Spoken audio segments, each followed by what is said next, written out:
Good morning, everyone. Welcome to the Thursday, October 24th edition of the MMAOB Daily podcast. I'm your host, as always, Adam Merton, and I'll be taking you guys through the latest in the world of mixed martial arts. Got a good show today for you guys. A lot to talk about. UFC Superstar announces his return, a couple of huge fight announcements, and a couple of fighters that actually turned down fights. So tons to talk about. Let's get right into it. First things first, Conor McGregor. He's announced his official return to the Octagon. It will take place January 18th at the T-Mobile Arena in Las Vegas, Nevada. Obviously, great news for the UFC to have their superstar return to the Octagon. This is pretty much official. Ariel Helwani has confirmed that this is actually happening. So it's not just Conor posturing this is happening. The UFC was not planning on doing a date in January, but they had to add this after Conor said he wanted to fight again.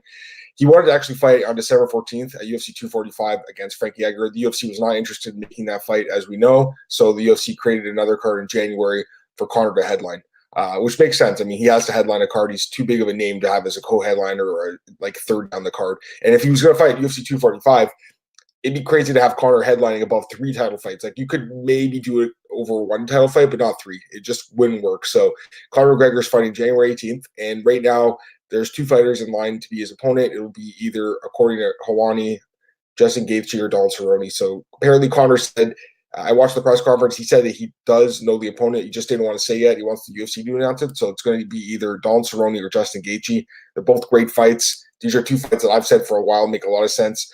If I had to guess out of the 2, I think it's going to be Cerrone, just because I feel like Cerrone's more of a winnable fight at this point for Conor McGregor, and he obviously wants to win. I think the UFC will want him to get a win. Cerrone's a great fighter, don't get me wrong, but he's coming off 2 straight losses by TKO to Gaethje and Ferguson, and I feel like he's a little bit more shop-worn at this point in his career than Justin Gaethje, who is coming off of 3 straight knockout wins over Cerrone, Barboza, and James Vick. So to me, if I had to guess, it's going to be Cerrone versus McGregor, which is an amazing fight and a dream fight for MMA fans. 2 of the best ever to do it in the lightweight division. Just a great fight. And hey, if Gaethje gets the fight too, I'd be happy for him, and I would love to see that fight. I would guess it's going to be Cerrone versus McGregor. So McGregor needs to get a win. And according to McGregor, he has a plan. His plan is to fight this fight in January. And then he wants to fight the winner of Jorge Masvidal, Nate Diaz for the BMF title in the middle of the year. And at the end of the year, he wants to fight the winner of Khabib and Tony Ferguson for the UFC lightweight title. So according to Conor McGregor, he wants to be extremely active next year. He says he's in incredible physical condition. He says he's ready to fight again. He says he's motivated. He says he's hungry. All the right things. He's everything right. So, hopefully he's telling the truth. Hopefully he does fight a more regular schedule next year. I think, for a lot of us, we believe that after he made that huge payday against Floyd Mayweather, he didn't really need MMA as much. And I think that for the last 2 years that has been true. But maybe he's right. Maybe he's telling the truth. Maybe he actually is hungry. Maybe he does want to fight 3 times. I'm not 100% buying that just yet. But we have to go based on what he said. And according to Conor McGregor, he plans on fighting 3 times next year, again, against either Cerrone or Gaethje in January, the winner of Diaz and Masvidal in the middle of the year, and then the end of the year in Russia, he said, against Khabib or Tony Ferguson. And I guess he thinks Khabib's going to win that fight. So this is great news for the UFC, great news for the fans. The superstar's back. Conor McGregor's back, and he'll be fighting in January at UFC 246. So that's going to be a pretty big fight and a huge pay-per-view for the UFC. Now, a couple other things to talk about here. I'll get into the fight announcements in a second because there's some huge fights that were announced yesterday, and I can't wait to talk about those. But let's talk about some fights that aren't going to happen. Paige VanZant has declined the UFC's offer of fighting Maycee Barber. That's according to her manager, so this is confirmed. Her manager said they do not want to fight Maycee Barber. They don't want to give her the fight that she wants based on her lack of respect, basically. And yeah, Paige VanZant won't fight Maycee Barber. According to Paige, on her Instagram post, she'll literally fight anyone else at 115 or 125 except Maycee Barber. So I don't know. I'm not buying this whole respect thing. I think she's just ducking Maycee Barber. She thinks it's a bad matchup for her. Paige VanZant has 1 fight left for her UFC deal. And honestly, I think most of us think Maycee Barber would finish her in the first round by TKO. That's what I would think would happen. So I can't blame her for wanting to ignore that fight and take on probably an easier opponent in her last UFC fight. I just feel like Paige and her management are really overselling her value as a star in the UFC. I know she has a lot of Instagram followers. I get that. And that there's definitely something to be said about that. But I feel like she's not as big of a star as they're making her out to be. She's a good fighter, but she was never a great fighter. And I don't think she was ever that superstar the UFC expected her to be or fans expect her to be.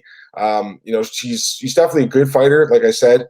But I don't know. She's never turned into that superstar And I don't think she ever will, to be honest with you. So she has one fight left her deal. I think she's going to want to fight someone that's beatable. And I think she looks at Maycee Barber's a bad matchup. And she won't admit that. Her management won't admit that. That's what I think's going on here.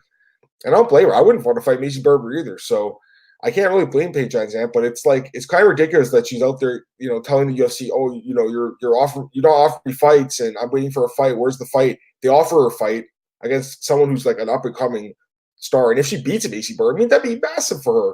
Heading into free agency with the win over Maycee Barber, that'd be huge for Paige VanZant. So, there's risk and reward. She obviously doesn't want to take any risk based on some of the fighters she was calling out. So Maycee Barber and Paige VanZant, it's not likely to happen unless the management changes their tune, which I don't think is going to happen. I've been kind of following her manager on Twitter. His name's Kyle Stoltz, I believe. And I just really feel like her manager is overselling her value to the UFC.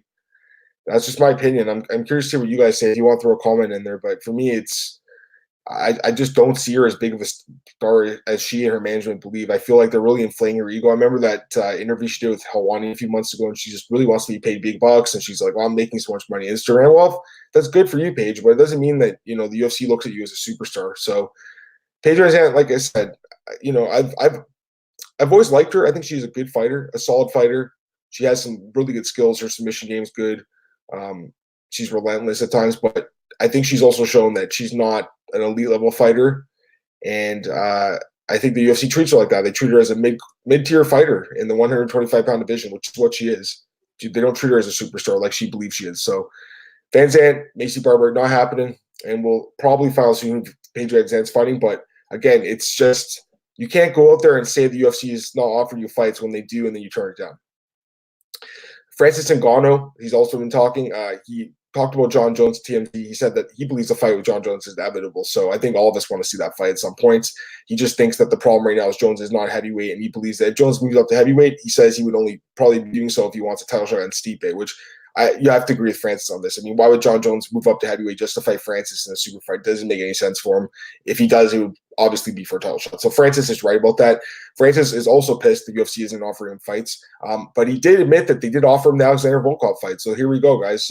He was offered the fight, but he didn't want to fight on 18 days notice and fly to Russia. And again, you can't really blame him. This is a little different than I think Paige and Maycee Barber, where they had a lot of time to train for that fight. This is different. This was a short notice fight, and Francis thought in his mind this was too risky because right now he's in line for a title shot against the winner of DC and Stipe.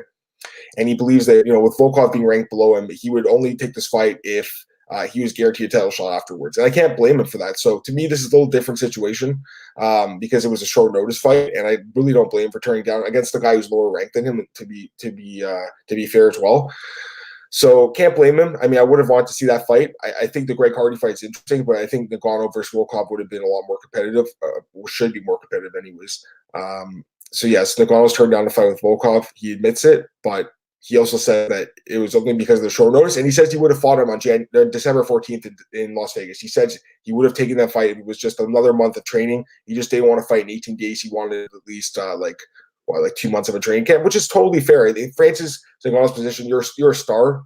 You're in line for a title shot. Taking short notice fights is very risky. It's a lot different than Paige VanZant, who's a mid-tier fighter turning down fights, which to me, that's a lot different. Now let's talk about some fights that are happening.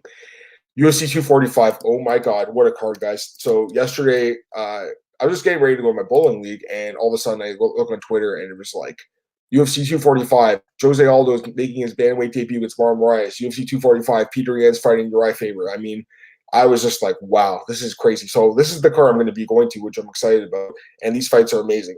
First things first, Robbie Lawler's supposed to fight in that card. I'm assuming he's going to be taken off the card now because it's just so stacked. Like, I think they'll save him for another card. That's just my opinion. I could be wrong with that, but if I had to guess, that'll happen. But as far as the fights that are announced, I mean, these are two bangers of fights. Like Jose Aldo moving down to bantamweight. I talked about this yesterday. The pictures of him at 135 right now, cutting down, he looks great. He looks really in good shape. And I'm excited to see him at 135. This could really be a good thing for him if he can make the weight safely. He's only 33. I mean, we look at Jose Aldo, he's a legend and he's been around forever, but he's only 33, so he's still relatively young. Obviously, coming off a loss to Volkanovski, he didn't look great in that fight, but we can't forget he got knockout wins over McConnell and Stevens right before that. So Aldo is one of the best in the world. And if he could go and beat Marlon Moraes, you'd have to assume he's going to be next in line against Henry Cejudo. I would assume. I mean, it'd be hard pressed. You'd be hard not to give him that title shot. I think Moraes coming off a loss to Cejudo before that, won 4 straight over Sunsel, Rivera, Sterling, Dodson. He's an incredible fighter as well. This is an amazing fight. 2 of the best in the world. 2 guys that love their leg kicks. 2 Brazilians. Man, what a great fight. Love this matchup. Incredible matchup. Both guys were calling for it, so I'm glad the UFC actually got it done. Jose Aldo versus Marlon Moraes. Very, very good fight. I'd have to assume Aldo will be a slight favorite at the betting odds just because you have to give him respect as a former champion in the UFC and a long-time veteran, but Moraes definitely has a good chance to win this fight as well, just based on the fact he's more accomplished at 135, and he's just so dangerous as well. Now, the other fight announced for that card, and this also could be a number 1 contender fight. I mean, I really think it's going to come down to who's more impressive.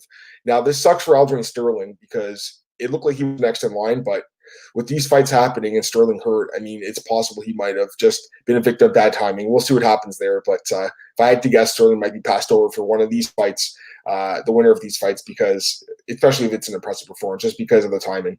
Now, Petr Yan's going to be fighting Urijah Faber. This is a great fight too. Faber coming off a huge win in his last fight over Ricky Simon. He's actually on a 2-fight win streak. He beat Brad Pickett in his last retirement fight back in 2016. So Faber looked amazing at Simon, no doubt about it. He's taking up Petr Yan here in a very, very tough fight, I think, for Faber at this point. Petr Yan, he's on a 8-fight win streak. He is 5-0 in the UFC, coming off back-to-back wins over Rivera and Dodson. He's looked great, dangerous guy. What a fight. I mean, just a great fight. But for me, the difference, and this is why I said with the Simon fight, so, you know, I think all of us think the same thing. He's a lot younger, but I think Petr Yan's just a lot more dangerous than Simon as well. And the age difference here, yes, it's the same, but the difference is Yan is just a better fighter than Simon. 14-year age gap. 40 years old, Faber, 26 for Yan. So to me, that's a huge difference. I do like Petr Yan quite a bit in this fight. He should be a favorite. He should be at least minus 200, minus 300 in this fight, in my opinion. I mean, yeah, I did count Faber in the last fight. I think all of us did, but I just can't pick him here. Even though he looked great, I just can't pick him against Petr Yan. I like Petr Yan in this fight. The other fight announcement is just a women's fight. Not a great fight, obviously, here at UFC Washington, D.C. Not as good as these fights, anyways. Cynthia Calvillo against Marina Rodriguez. Got to mention it, though. Claudia Gadelha pulled out of the Cynthia Calvillo fight yesterday, and now she's going to fight Rodriguez. So Calvillo, 2-fight win streak. She's 5-1 in the UFC. She's beaten Courtney Casey and Polyana Botello in her last 2 fights. And Marina Rodriguez, she's actually unbeaten in her career, 12-0-1. She is 2-0-1 in the UFC. Wins over Tisha Torres and Jessica Aguilar in a draw with Randa Marcos. But the 3 fights went to decision. I haven't been too impressed with her. I mean, she's definitely a solid fighter. She's pretty big for that weight class.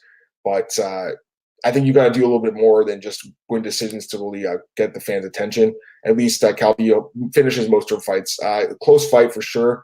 Calvillo with the full training camp and just being more experienced, I think will be the favorite in this fight. But definitely an interesting matchup. You can't count on Rodriguez. She has looked really good in the UFC, even though she's only been granted decisions. She has picked up a couple upsets. So yeah, there's some good fights, but man, that UFC 245 card, guys, like I'm just gonna go read it because this card is just so good, like unbelievable. 3 title fights: Usman versus Covington, Holloway, Volkanovski, Nunez, Durandamy. And then other fights confirmed: Matt Brown versus Ben Saunders, Jessica Eye versus Viviana Araujo, Brandon Moreno versus K. Care France, Puno Heli Soriano against Oscar Pichota. That's a great fight too.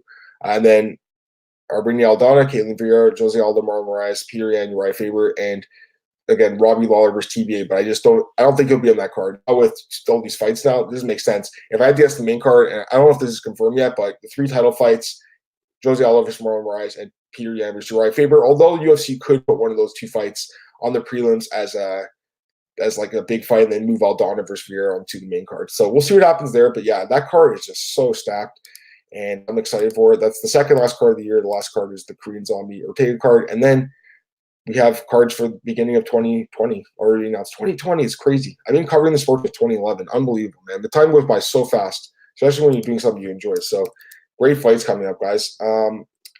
Bellator has odds. I have my opening odds article over at MMAOddsbreaker.com. Definitely go and check those articles out if you are interested in betting on Bellator.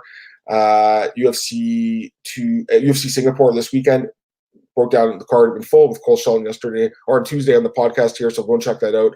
I got to mention this podcast is available at Anchor right now. It's also available at Spotify. So go and check that out. Subscribe to the podcast at Spotify. Of course, it's available here at MMAOddsbreaker.com and our YouTube channel. Also check us out at SoundCloud. So lots of places to watch the podcast and listen to the podcast. And I'm going to get it up hopefully on iTunes within the next couple of days. I'm just waiting for the confirmation for that. But yes, iTunes should be coming soon, which is great for anyone who likes to listen on the road. All right, guys, you can follow me on Twitter at MMAdammartin. This podcast, like I mentioned, is available on all those platforms. And you can find my work at MMAOddsbreaker.com, BJPenn.com, MMARings.net. Just one comment here before I get out of here. Be crazy if Khabib beats Tony and Conor then beats Khabib. Yeah, it would be, man. It would be. And you know what? It's MMA, so you never really know. I mean, the rematch between Conor and Khabib could very well go different. We really don't know. And I like the fact he wants to fight in Russia. He wants that challenge. That's pretty cool. But that's it for today, guys. I'll be back tomorrow breaking down the latest in the world of MMA, and I'm sure there's going to be a ton of news to talk about. All right, guys, have a good day. I'll see you tomorrow. Bye.